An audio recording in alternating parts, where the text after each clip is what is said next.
Day 3, we trudge on through first edition week, getting to our first Decepticon, Starscream.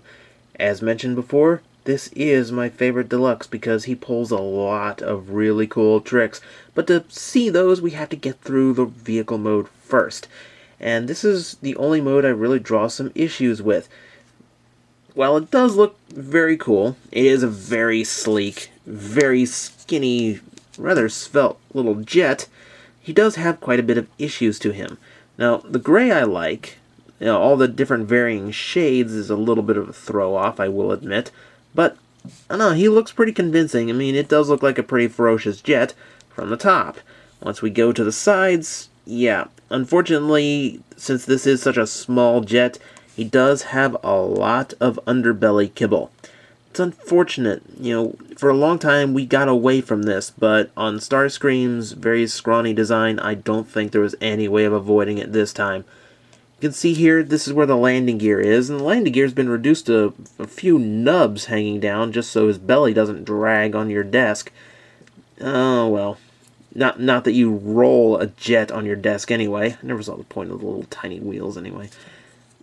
So that's a distraction. So we'll ignore that and we'll move back up here. Though at the top here, this isn't really all that clean either, is it? You have a ton of gaps going on here.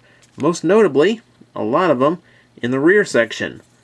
This is again due to transformation, mostly the robot mode, where you can see all kinds of little joints here. There's gaps where the arms are going to go. There are little tiny gaps in the joints so that they can actually work properly. You can see the little hinges where his arms are going to slide out. And of course, here at the Decepticon logo, you can see what will become his chest. So, unfortunately, it does make several cheats in order to actually accommodate this toy. I imagine the Voyager size in the main line will do this a little bit better, but it's still so scrawny in both modes. It's very hard to find a place for everything to go. In that sense, I guess you kind of have to forgive it. This is really the only way it's going to work. All the necessary details are there. Like I said, it still manages to be a pretty fierce jet. You've got the turbine engine there in the back, tail fins appropriately molded, and a little bit of deco to give them a little bit of life. You see the missile pods, 3 missiles on each side, very soft rubber plastic to prevent kids from poking eyes out. And this is also soft plastic, though it's so thick, I'm sure a kid would lose their eye on that one. Never saw the point in that, actually. Oh well. But the most surprising thing is, this is a very tiny jet. Hard to find a size comparison for a vehicle mode, so here's Mr. Lincoln, and here's Starscream. He completely fits with plenty of space to spare. So, yeah, very skinny, very scrawny. In fact, when you see it in package, it's not going to look like a deluxe or anything you should be paying the $12 to $14 retail price for. But we can fix that. Do you want to see where the value comes in? Do you want to see where the $12 comes in? We shall take it to robot mode. Starscream's transformation is, in a word, intuitive. His vehicle mode might sacrifice for it, but the transformation is incredibly clean and efficient. There's very little kibble. Everything seems to have a job and a place to go, and even what little kibble there is can neatly fold up onto his back as something of a jetpack that looks like it fits right in. I will admit, sliding out his arms because they are on such very thin sliding joints does make me nervous every time I do it. But I've transformed him many times so far and never really had an issue, so it's probably just me being paranoid. It's the kind of transformation I really like. Going in both directions, he does just what he needs to do. He does it incredibly cleanly, and he doesn't need 1,000 tabs to hold everything together. The parts just move into the position they need to be in and stay there.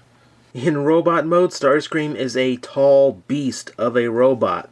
Incredibly lanky, but he does make up for it. Let's try that Coke can test again, and yeah, he's taller than Arcee, isn't he? Yeah, Arcee's tall for a deluxe, Starscream's taller. color-wise, we can really see where everything in the jet mode went into him. You can see the chest there, which people have pointed out looks like movie Starscream, though I just think it looks like he has red nipples. But, you know, I'm weird. He's got a lot of different shades of gray going on here. They don't look as patchwork as they did in the jet mode, which, you know, does make sense. You can see it going up his thigh, you know, all the way through his leg. Feet painted silver, little tiny feet painted silver, yeah. Second one in a row with high heels. I don't ask him questions, I just let him be who he is. You can see a little bit of blue has also been exposed here on the little, what do I call them, like wrist spikes? I don't know. And a little bit on the shoulders too. So the little bit of red and blue does throw back to the original Starscream.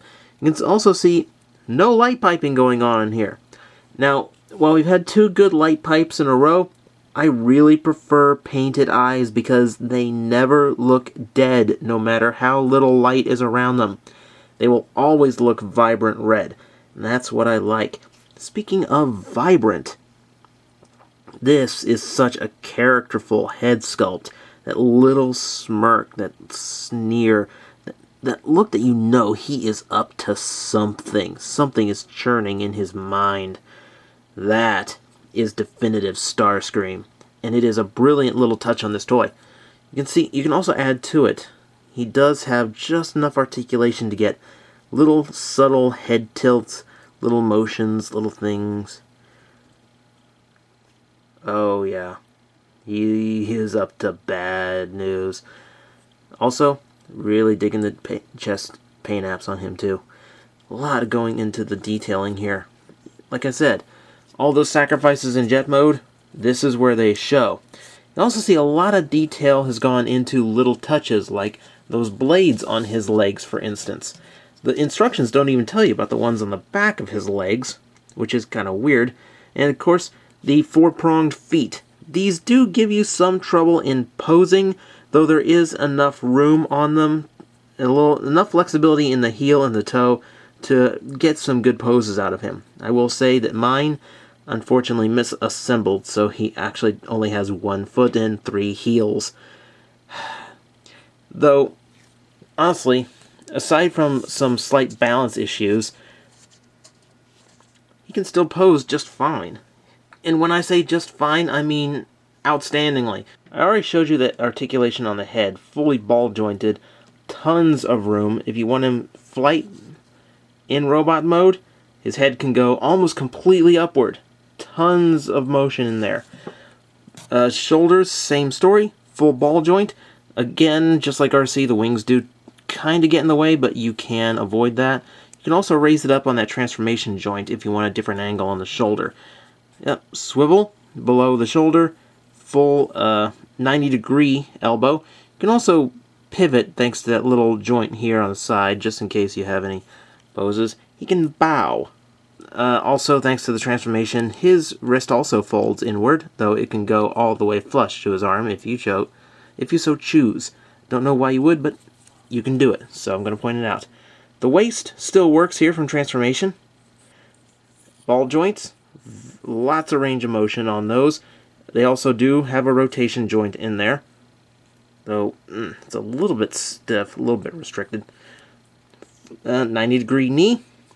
And yeah, I already explained, feet go back and forth quite a bit for different posing. What I really love about his level of posability is he can get some very subtle poses. You know how hard it is to make a toy look like he's just walking? I know it sounds boring, and yeah, technically it is. But it's just such a subtle little thing. Typically a Transformer can't do it believably, and he can. Mostly because the entire design around this guy is meant to really convey the character. From the slouch in his chest that you can see there, to that smirk on his face, all these lanky proportions. He just looks like an evil schemer all the way through. Really, really strong design on this toy. That's why I freaking love it. And of course, since the posability is no slouch, you've got lots to do with him. Now, again, he does have these little missile pods for armament. If you want, these actually come off, and you can fold down these tabs, and inside, you can find the 5mm peg hole. With the fin in the way, though, I'm sure your options for artillery are a little bit limited. You might have better luck putting a gun or something on the inside of his arm if you want to give him just a little bit more firepower. It's a nice little subtle play option they didn't have to include, but they did, and I appreciate it. Really, there's not really a whole lot left to say. I will say the backpack, as I mentioned, folds up really nicely. So all the way around, there really doesn't seem to be many wasted parts on him at all. Through and through, very efficient, very clean figure, even if his vehicle mode is a bit off. Now, as for comparison to the mainline one, well, for starters, it's a little unfair because, well, number one, it's not out yet. So I can't really compare it to anything except the preview pictures that Hasbro provides, which do tell me that its vehicle mode is much cleaner looking. You don't see nearly as many exposed joints. It also tells me that it's going to come with an enormous electronic gimmick weapon, which is going to reduce the size of the toy, and probably the quality, in my opinion. Because really, the freaking thing's huge. I don't see how scrawny little Starscream here is going to be able to hold him up.